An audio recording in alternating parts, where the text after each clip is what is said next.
सतगुरुदेव की जय। सर्वसंग से प्रार्थना है, सत्संग प्रारंभ हो रहा है। कृपया सत्संग स्थल पर शांतिपूर्वक विराजमान होकर के श्रद्धा से सत्संग सुने। परमेश्वर की प्यारी आत्माओं से पुनर्निवेदन है, सत्संग प्रारंभ हो रहा है। कृपया सत्संग स्थल पर शांतिपूर्वक विराजमान होकर के श्रद्धा से सत्संग सुने। सत्संग के दौरान कोई भी भक्तात्मा अन्य कोई बातचीत ना करे। सत्संग के मां बैठकर कोई बात चलावे और यानी जिस दौरान सत्संग हो रहा हो, उस अपराधी आत्मा को 3 लोक नहीं ठोर। ये परमात्मा की वचन दास एज ए स्पीकर बोल रहा है, एज ए टेप रिकॉर्डर बोल रहा है। आदेश परमात्मा का चल रहा होता है, और जो आत्मा अपने परमात्मा के आदेश को ध्यान से नहीं सुनता है, उसको अपराधी बताया है। तो इसलिए सत्संग को बहुत महत्व देना चाहिए आपने, और ध्यान से एकाग्रचित से एक एक बात सुननी चाहिए। सत्संग मात पिता मेरा नाही, ना मेरे घर दासी, और जुल्हे का सुत आन कहाया, जो जगत करे मेरी हंसी। परमात्मा कहा करते थे, ना हम जन्मे ना गर्भ बसेरा, ना हमारा कोई जन्म हुआ, ना हम किसी गर्भ में रहे, और हम सतलोक से चलकर आए काटन यम की फांसी।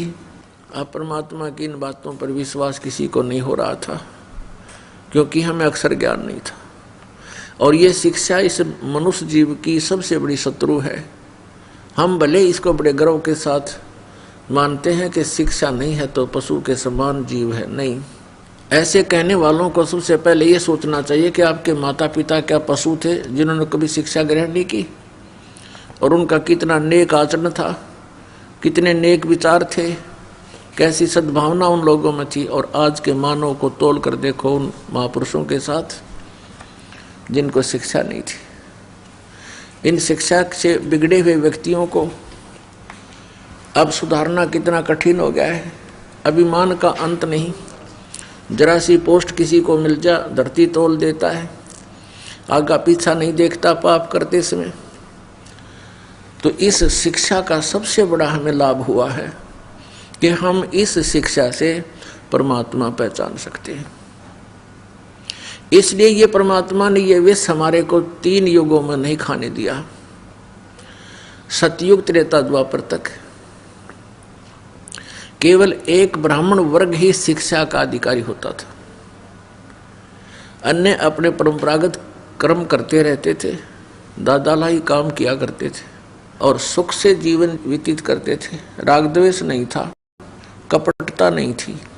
जब से इस शिक्षा का दौर बढ़ा है, तो उसी दिन से हमारे अंदर बहुत परिवर्तन होगा। और अब ये शिक्षा अनिवार्य है, इसको ग्रहण करना चाहिए। प्रत्येक बच्चे और बूढ़े को पढ़ाइए ताकि वो अपने सदग्रंथों को पहचान कर भगवान पहचान ले। इसका सबसे बड़ा लाभ हमें अब होगा। अब भले ही मानव बिगड़ गया है, क्योंकि दास का जन्म 8 सितंबर 1951 को हुआ। उस समय तक शिक्षा नाम मात्र भी नहीं थी। बहुत ही हजारों में कोई 2-4 शिक्षा ग्रहण किया करते थे। और उसके बाद ये शिक्षा का ऐसी बाढ़ आई, क्योंकि परमात्मा ने ये शिक्षा देनी थी। ये कंप्यूटर और ये इंटरनेट बनवाने थे ना, ये जीव नहीं बना सकता इनको। ये भूल है मानव की, ये नहीं सोचा मैंने ये ऐसी खोज करके ऐसे इंस्ट्रूमेंट बना दिए। ये गॉड गिवन ज्ञान है, गॉड गिवन विज्ञान है, नॉलेज है। और इसका उद्देश्य क्या था परमात्मा का? कि जब परमेश्वर 600 वर्ष पहले आए थे, सन 1398 से 1518 तक 120 वर्ष रहे भगवान यहाँ पर, तो वो तो मालिक थे, सर्वशक्तिमान थे। एक दिन में हजारों स्थानों पर अपने अन्य रूप बना करके बहुत चोले धार के और जगह जगह प्रचार किया करते थे। लाखों की संख्या में उनके अनुयायी बन गए थे। अब कोई भी संत इतनी सिद्धि युक्त नहीं है। अगर किसी में थोड़ी बहुत सटोर कर भी ली किसी ने तो जल्दी फ्यूज हो जाता है, कुछ दिनों के बाद उसमें क्रिया नहीं रहती। जिस कारण से परमात्मा ने ये मीडिया बनवाया, और मीडिया भी अपने दायित्व से दूर भाग रहा है, सत्य को सामने लाने में कतराता है, असत्य के ढोल पीटने में अपना गौरव समझता है। और ये सब कुछ परमात्मा ने अपने प्यारे बच्चों को, अपनी प्यारी आत्माओं को इस तत्व ज्ञान समझाने, घर घर पहुंचाने के लिए दिया था। पिछले 3 युगों में देखो, ना कोई सड़कें होती थी। एक रेडू में, जिसको रथ बोलते थे, 6 खच्चर जोड़ के, ये घोड़े जोड़ कर निकाला करते थे। क्यों? उनको कहीं से निकाल ले जाते, ना सड़कती गड्ढों में से, कांटों में से, कहीं से निकाल कर अपना पहुंच जाते थे। अब कितना प्रत्येक व्यवस्था सुचारू है, सड़कें हैं, गाड़ियां हैं, एरोप्लेन हैं, यानी बहुत कुछ हमने इस विज्ञान से प्राप्त किया। लेकिन एक विज्ञान, ये तत्व ज्ञान है। इस विज्ञान के सामने सभी विज्ञान व्यर्थ हैं, यूजलेस हैं। और इस विज्ञान को हम छोड़कर केवल अपने पेट रोजी रोटी के तक सीमित जो वस्तु है उसी पर सारा जीवन व्यर्थ कर रहे हैं। इसके साथ साथ परमात्मा की भक्ति अनिवार्य है। तो जैसा कि प्रसंग चल रहा था, परमेश्वर कबीर जी ने आकर के हमें ये ज्ञान दिया, ये बताया कि तुम यहाँ काल के जाल में फंसे हुए हो, ये तुम्हारा ठीक ठिकाना नहीं है, आप मुझे पहचानो। और उसके लिए बताया करते थे कि जिस क्रिया को तू करते करते सारा जीवन व्यर्थ कर देता है, ये तेरे साथ नहीं चलता। जैसे परमात्मा ने बताया कि तुम जिस शक्ति को परमात्मा मान रहे हो, ये भगवान नहीं है। मुल्ला माया मग में बैठी हंसा चुन चुन खाई, ये ज्योत स्वरूपी अलख निरंजन कह मैं ही करता भाई। एक न करता, 2 न करता, ये 9 बना दिए भाई, और 10वां भी धुंधर में मिल जा सत कबीर दुहाई। क्या बताते हैं कि ये ज्योत निरंजन काल कहता है मैं ही भगवान हूँ और कोई परमात्मा नहीं है। जैसा कि शिव पुराण विद्वेश्वर संहिता के अंदर ये काल भगवान कहता है इन ब्रह्मा और विष्णु को कि पुत्रों, तुमने अभिमानवश अपने आप को ईश मान लिया, भगवान मान लिया, तुम भगवान नहीं हो। इस संसार का मैं ही करता हूँ, मेरे अतिरिक्त कोई परमात्मा नहीं है। तो यहाँ भगवान कहते हैं, कबीर परमेश्वर जी की महिमा से परिचित हुए, फिर गरीबदास साहिब जी को यथार्थ ज्ञान दिया।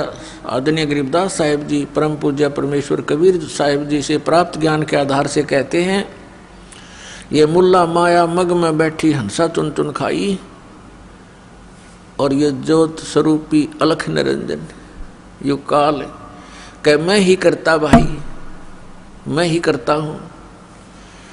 जगत का पेखना पेख्या दणी का नाम ना लेखा, जगत का पेखना पेख्या दणी का नाम ना लेखा।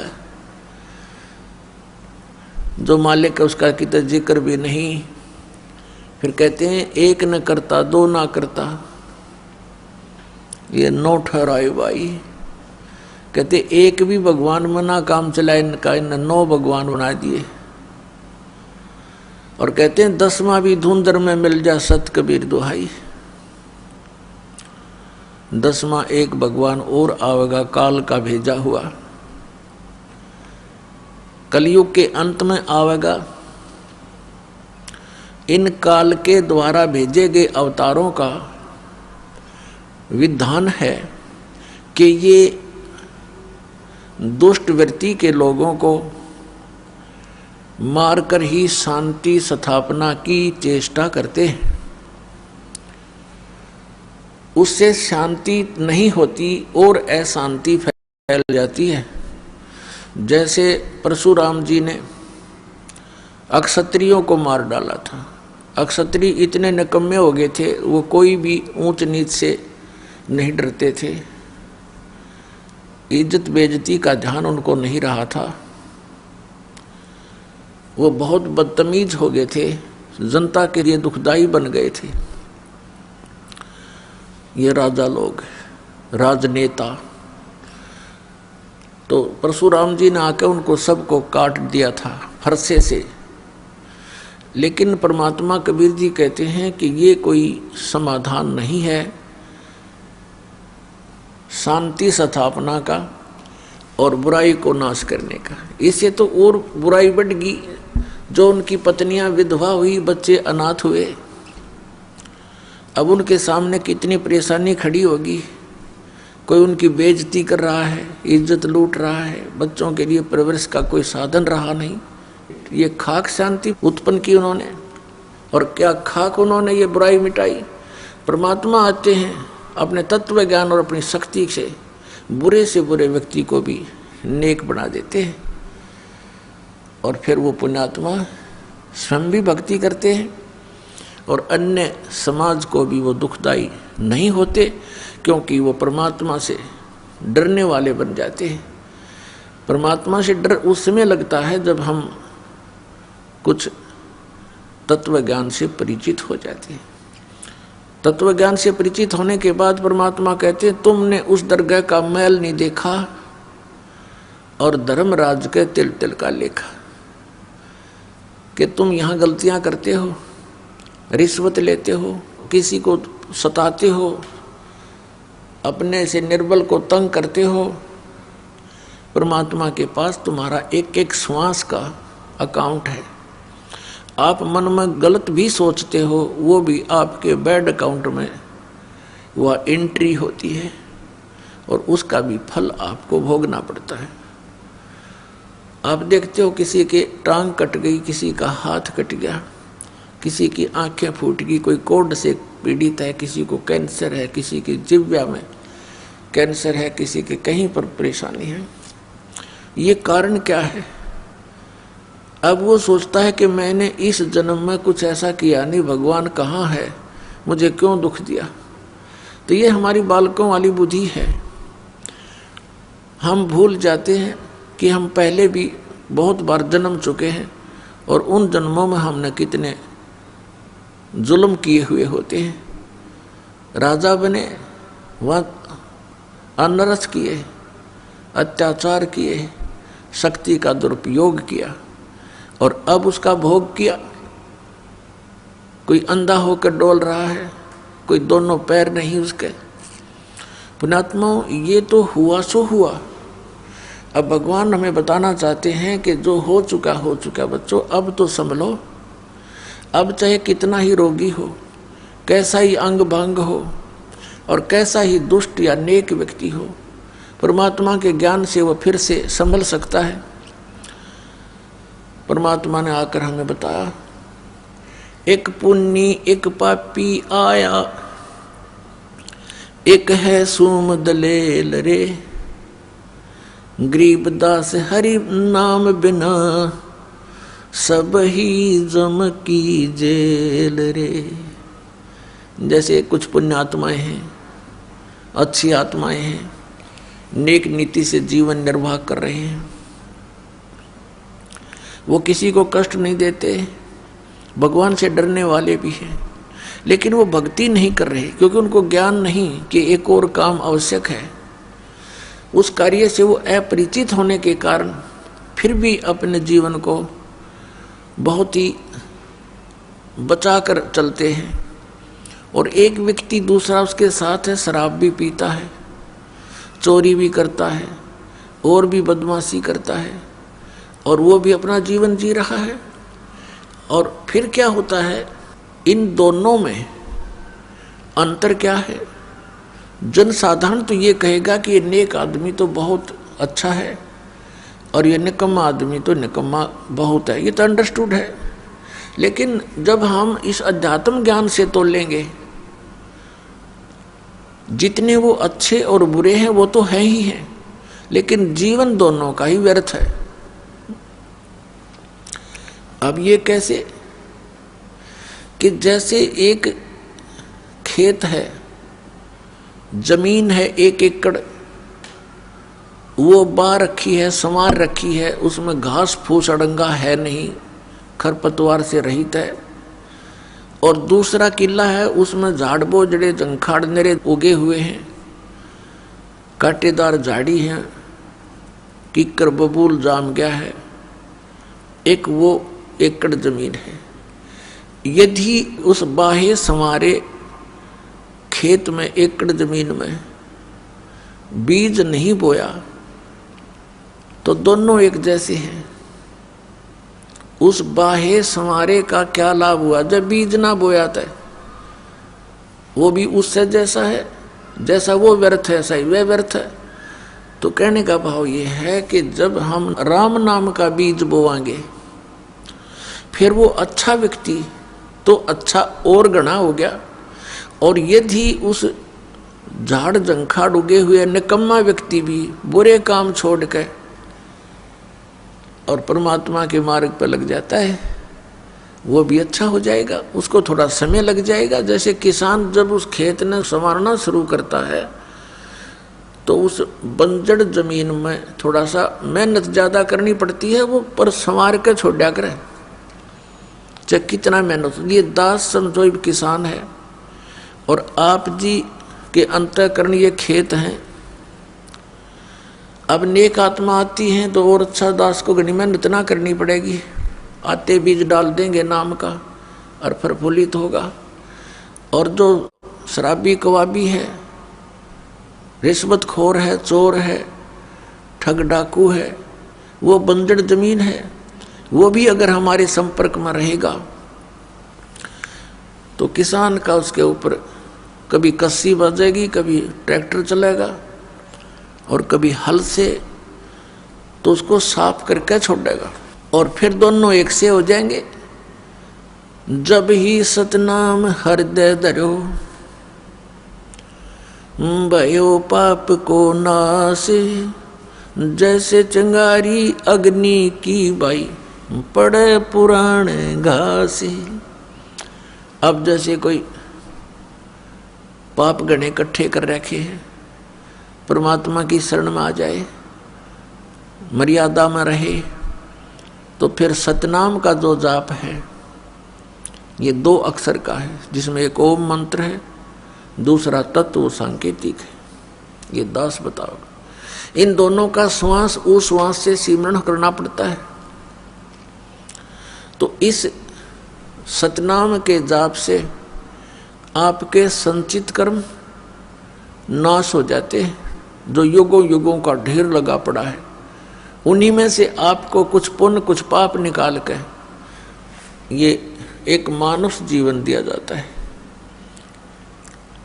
और फिर आपके प्रारब्ध में भी अगर कोई कष्ट है, आपके इस जीवन में जो लेख लिखे गए हैं, आपकी किस्मत बनाकर भेजी है भगवान ने, इस धर्मराज ने, तो उसमें भी यदि आपका कोई दुख, कर्म पाप कर्म के कारण कोई कष्ट आना है, वो भी इस सतनाम के जाप से, इस दास से प्राप्त करके, अपनी मर्जी से जाप करने से नहीं, किसी डुप्लीकेट व्यक्ति से जो अधिकारी नहीं है उससे उपदेश लेकर के वो नकली कहीं भ्रमित भी कर रहा हो तो उससे भी कोई लाभ नहीं होगा। तो फिर आपका प्रारब्ध का पाप भी नाश हो जाता है।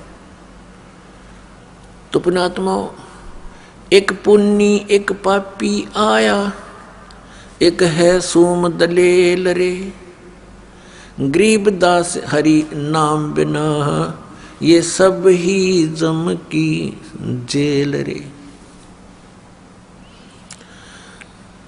कहते जब तक सतनाम आपको प्राप्त नहीं होगा, पापी है वो नरक में चला जाएगा, को पुण्य करता वो स्वर्ग में।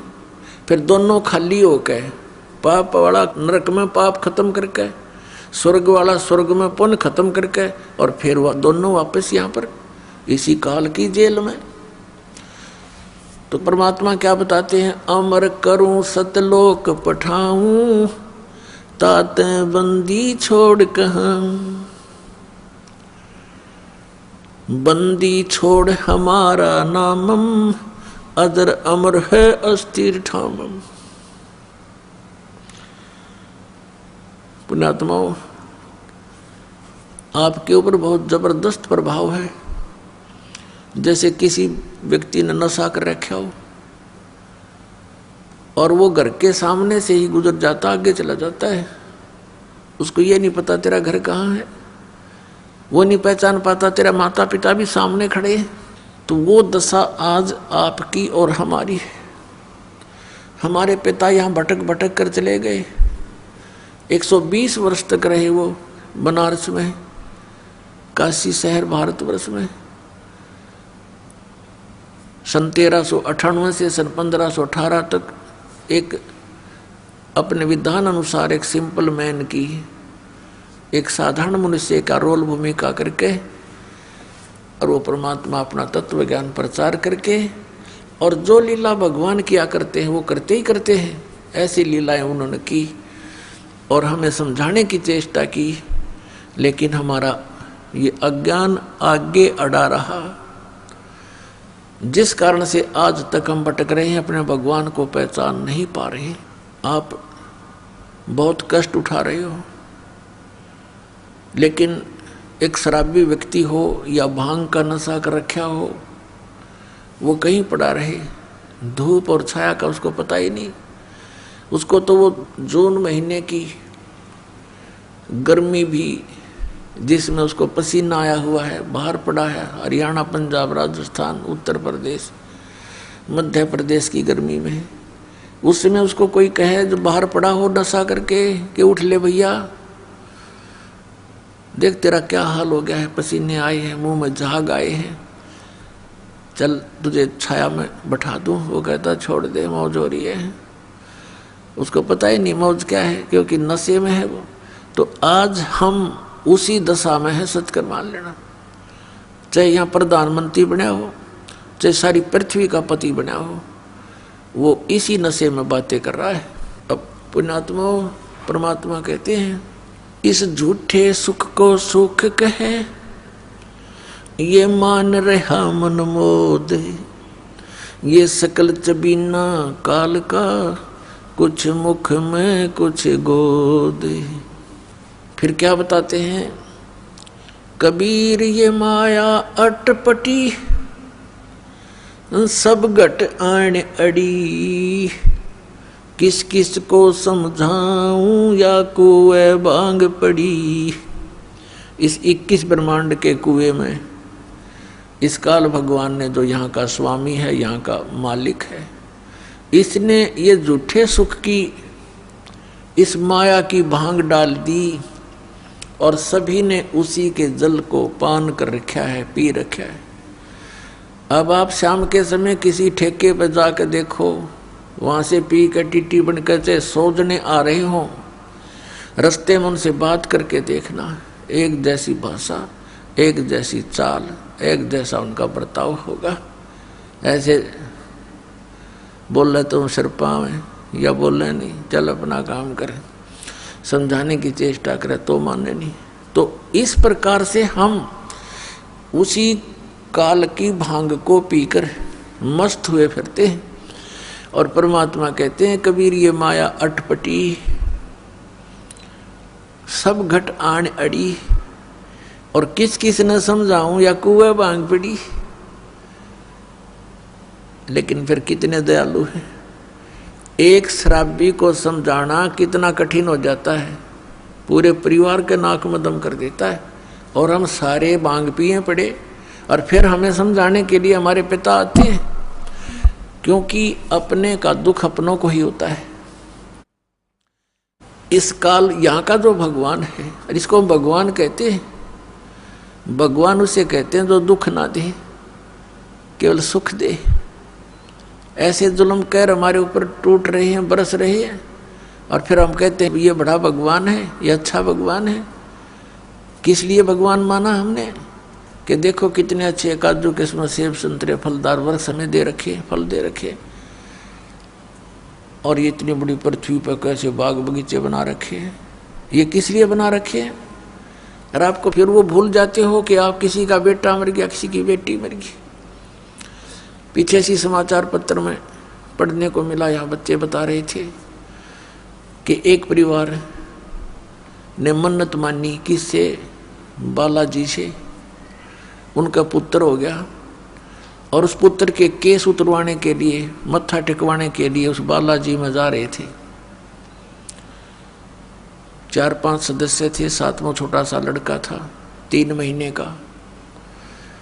रास्ते में दुर्घटना होगी, वो बच्चा बच गया और वो सारे मर गए। बताया खाक मन्नत दी उसने, किसने दी? ये भी भूल है हमारा कि उसने पत्थर ने दे दी, उस बालाजी ने दे दी। एक भक्त सुना रहा था, बोला जी हम पहले तो भूलमय थे। उसने एक उदाहरण दिया कि एक भगत हनुमान जी की पूजा कर रहा था। हनुमान जी वहाँ प्रसन्न हो गया, आ गया, बोल भाई क्या मांगता है? नो बोला जी बढ़िया से सूट दे, मेरा तो कपड़े को नहीं। नो बोला भाई मैं आप लंगोट में रहूँ तो न कितने थान दूंगा। हनुमान जी ने कहा भले आदमी तो भगवान की भक्ति करे, मैं भी भगवान की भक्ति करूं, मन भी कर दे, क्यों दुखी कर रहा है मेरे को? तो पुण्यात्मा, हम बिना ज्ञान के डले ढो रहे थे। अब इस तत्व ज्ञान से हमें पता चला।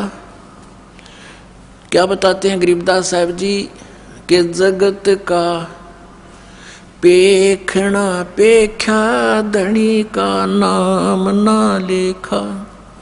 जगत का पेखना पेख्या, धनी का नाम ना लेखा। जैसे ये दास पहले हनुमान जी का कट्टर पुजारी था, जैसा लोक वेद सुन रखा था हमने, क्योंकि आत्मा भगवान के बिना रह नहीं सकती। पुण्यात्माओं, यहाँ चाहे कोई करोड़पति हो, चाहे अरबपति, चाहे खरबपति हो, और चाहे सारी पृथ्वी का पति हो, और वो संतान भी हो, संतान उसकी नेक भी हो, पर संतुष्टि नहीं हो सकती। आत्मा में प्रसन्नता नहीं हो सकती, क्योंकि आत्मा को उस सुख की आवश्यकता है जो यहाँ पर है नहीं, और उस सुख को प्राप्त हुए बिना ये संतुष्ट हो नहीं सकती। फिर इसको ये भी पता है कि भगवान आकर बताते हैं स्वयं अपनी महिमा। अब कबीर परमात्मा कहते हैं, धर्मदास सुन अमर कहानी, अपनी महिमा हम आप बखानी। कि अपनी महिमा मैंने आप बतानी पड़े आकर के। इस मेरी महिमा का बताने वाला इस पृथ्वी पर कोई 21 ब्रह्मांड में सबके 3 इंजेक्शन लगा रखे, तीनों गुण इनके ऊपर प्रभावी है। इनको सो दिए को ना, कोठी आगे कुछ दिखाई नहीं देता इन बोली आत्माओं को, इतना बांध दिया इनकी बुद्धि को। तो क्या बताते हैं कि अपनी महिमा मैंने आप ही आके बतानी पड़ी। तो इस परमात्मा के से प्राप्त हर से हमें फिर दिखाई देने लगा। जैसे ये दास पहले